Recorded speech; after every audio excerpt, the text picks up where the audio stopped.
Halo, perkenalkan nama aku Willy. Di sini saya akan mengerjakan praktikum asesmen 2 dari mata kuliah pemrograman multimedia interaktif. Jadi di sini saya akan mengerjakan 5 demo dari script C Sharp. Yang pertama ada demo dari iteration, kedua transformation, ketiga instantiation, keempat ada collision, dan kelima ada condition. Oke, kita langsung ke Jetchill. Kita buka dulu eh, website Jetchill. Ini website yang sudah disediakan oleh Pak Rikman. Pertama kita ke avatar controlling di bagian platformer controller yang dibuat oleh Call. Di sini created by Joshua Call dan modified by Pak Rikman Rodavan. Kita copy dulu scriptnya. Sorry. Sampai sini. Oke, kita langsung buka ya Unity kita. Oke, jadi saya sebelumnya sudah buat scriptnya. Kalau mungkin belum, kita bisa create. Di sini ada C Sharp script. Kemudian kita Ctrl A. Oke, kita Ctrl A, kemudian nanti Ctrl V buat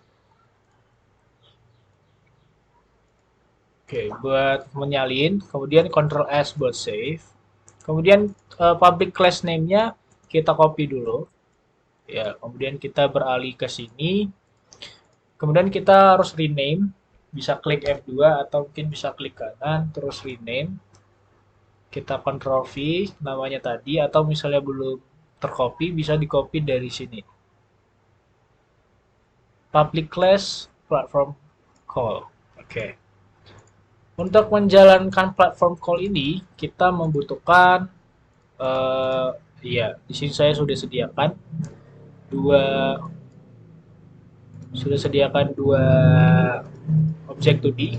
Pertama ada square. Di sini akan berfungsi sebagai lintasannya. Kita harus tambahin dia, sorry,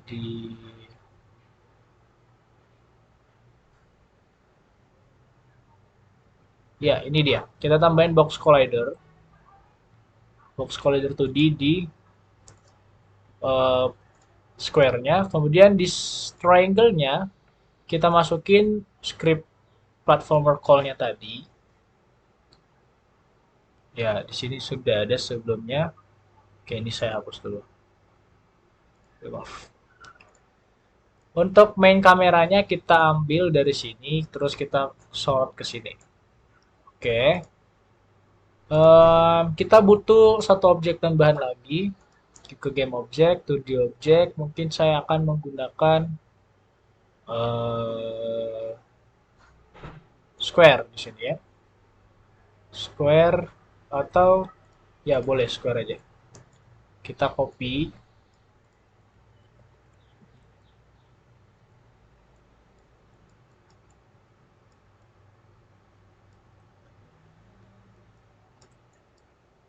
Ya di sini ada beberapa copy.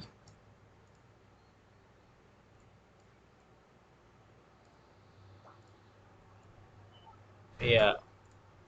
Oke, kita langsung jalankan aja. Oke. Ini dia sudah jalan dan terlihat bahwa persegi di atasnya eh, secara bergantian dilewati oleh segitiga. Oke, itu untuk bagian yang pertama. Oke, untuk yang kedua kita langsung buka aja Jetchill-nya ke transformation. Di sini ada transformation vector. Langsung kita copy aja. Kemudian kita buka Unity-nya. Yang ini dihapus dulu. Oke. Sini kita butuh game object. Game objeknya 3D object cube. Oke. Cube, kemudian kita pindahin posisinya dulu ke 0, 0, 0. Oke, di main kamera harusnya Oke, sudah kelihatan. Sekarang kita akan masukkan scriptnya dulu, create C# script, kemudian kita masuk ke scriptnya, Ctrl A, Ctrl V, kemudian Ctrl S. Kita copy public class-nya, kemudian kita uh, kembali ke Unity, kita rename scriptnya dulu. Oke, rename-nya sudah sesuai dengan nama public class di sini, transformation position. Kemudian kita masukkan transformation position-nya ke cube. Oke, belum masuk. Nah, oke, untuk membuktikannya kita bakal coba cube tadi. Oke, update setting. Oke, ini pertama 0 dulu. Kita coba running dulu ya. Kita play. Kemudian untuk mengupdate posisinya kita harus ubah, misalnya di sini 0,01. Kemudian kita update position. Dia akan bergerak ke kanan. Kemudian kalau kita buat dia 0 minus 0,01, kemudian kita update position, dia akan kembali ke kiri. Ya, oke. Kalau misalnya pakai Y, kita buat 0,01 atau 0,001, kita update position, dia akan naik secara perlahan karena di sini saya mengecilkan jumlah ininya. Coba saya perbesar sedikit, misalnya di 0,01. Ya, dia akan naik dengan cepat. Oke, itu untuk praktikum yang kedua, script yang kedua. Yang ketiga, di sini ya saya akan melakukan yang instantiation, script instantiation. Pertama kita copy dulu create instantiation prefabs-nya. Kemudian kita ke Unity. Ya, di sini saya sudah memasukkan script C#-nya. Dan di sini kita butuh dua objek 3D. Di sini saya sudah memberikan material juga ke cube-nya, satu cube kuning dan satu cube biru. Kemudian oke, kita saya akan masukkan script instantiation-nya ke cube kuning. Di sini ada target prefabs-nya itu adalah cube biru. Oke. Kemudian untuk menjalankannya saya butuh sebuah tombol UI legacy button. Oke, di sini ada sebuah button. Ya, saya coba buat ke center dulu.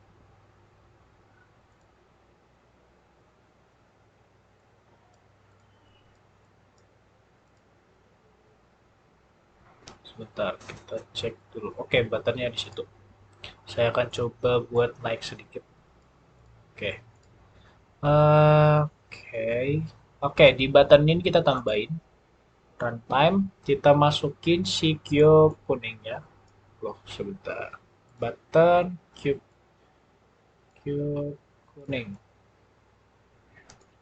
Kemudian functionnya instantiation prefabs, terus yang invoke instantiation.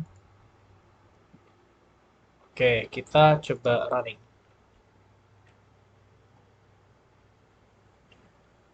Oke, kita press buttonnya.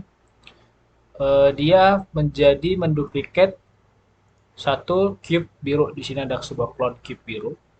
Kita geser di sini. Ya, kelihatan. Coba kita press lagi buttonnya. Di sini juga terjadi cloning. Oke, untuk script yang ketiga seperti itu. Oke, yang keempat kita lanjut ke bagian collision. Di sini ada collision tree normal. Seperti sebelum-sebelumnya kita copy scriptnya. Kemudian kita masuk ke Unity. Kita create subscriptnya. Kemudian masuk ke scriptnya, kemudian kita Ctrl V, kemudian Ctrl S. Terus ini public class-nya di copy, jangan lupa kita kembali ke Unity. Oke, kemudian kita rename.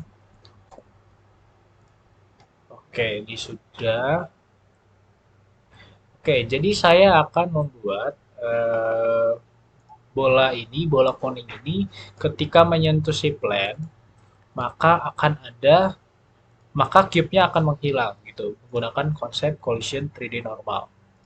Oke, jadi di sini pertama sphere-nya kita kasih komponen, terus physics, terus rigid body. Ya, di sini sudah. Kemudian kita masukin si collision-nya ke si sphere. Oke, di sini kan butuh tag. Pertama-tama kita plan-nya kita kasih tag dulu. Add tag. Mungkin new name tag namanya misalnya tanah gitu ya. Save. Kemudian kita kembali coba ke si plan. Kita cari ya, ini kita tagnya ganti tanah. Kemudian tadi di sphere tag settingnya kita samain tanah. Dan di collision settings kita tambahin collision settingsnya di enter event, tambahin si cube. Jadi si cube di sini akan hilang. Tambahin fungsi transformation, sorry, fungsinya ball. Oke, sorry. Active ball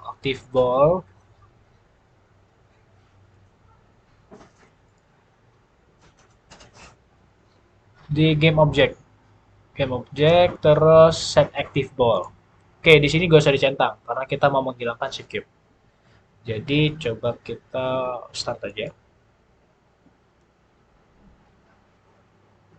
Oke, sudah berhasil ya. Jadi ketika lingkarannya menyentuh si plan, si cube-nya menghilang. Itu untuk script yang keempat. Oke, untuk yang kelima itu adalah script condition. Di sini saya menggunakan condition boolean. Ya, condition boolean ini ketika kita menggunakan condition boolean, kita juga harus menggunakan yang namanya calculation boolean di sini. Jadi kita copy dulu script condition booleannya. Di sini saya sudah menyiapkan di Unity-nya bersama dengan calculation booleannya. Jadi sistem ini sering dipakai untuk leveling biasanya dan saving data. Jadi kita sediain dulu canvas. Ya di sini canvas yang isinya saya menggunakan di sini 4 button. Button pertama itu untuk level 1, button kedua untuk level 2 di sini tertutupi sama image. Kenapa ditutupi sama image? Jadi rencananya saya akan setelah levelnya selesai, kita klik next, nanti yang hitamnya ini akan menghilang dan level 2-nya kelihatan gitu ya. Dan kalau sudah kita akan save gitu.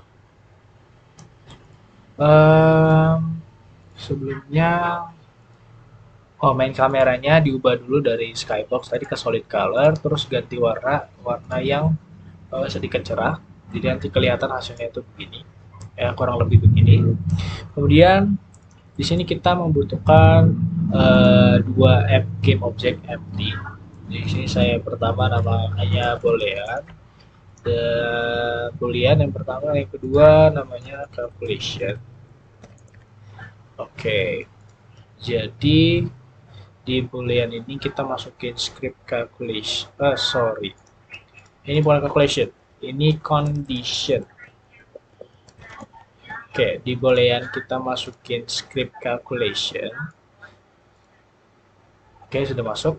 Di condition kita masukin scriptnya condition. Oke, untuk current variable-nya itu si boolean. Kita tarik ke sini. Ini jangan lupa deactivated dulu. ya. Jadi ketika kita dalam posisi activated, si boolean ini akan sorry, mana dia, match. Jadi ketika dalam posisi true, ya, dalam posisi true, si image hitam ini akan hilang. Jadi kita taruh dulu image di sini. Terus functionnya get object set active bool, di sini kita centang. Uh, Iya, coba harusnya benar. Kalau enggak berarti kebalik posisinya. Oke, coba kemudian sini image. Belum ditambahin. Belum ditambahin ya, teman-teman. Tambahin dulu di sini tadi di bool condition. Si image-nya kemudian set game object set active bool. Sorry, harusnya begini. Kalau tidak salah harusnya begini ya. Coba kita play dulu. Oke, ini ketika kita set active. Oke, set current value ya.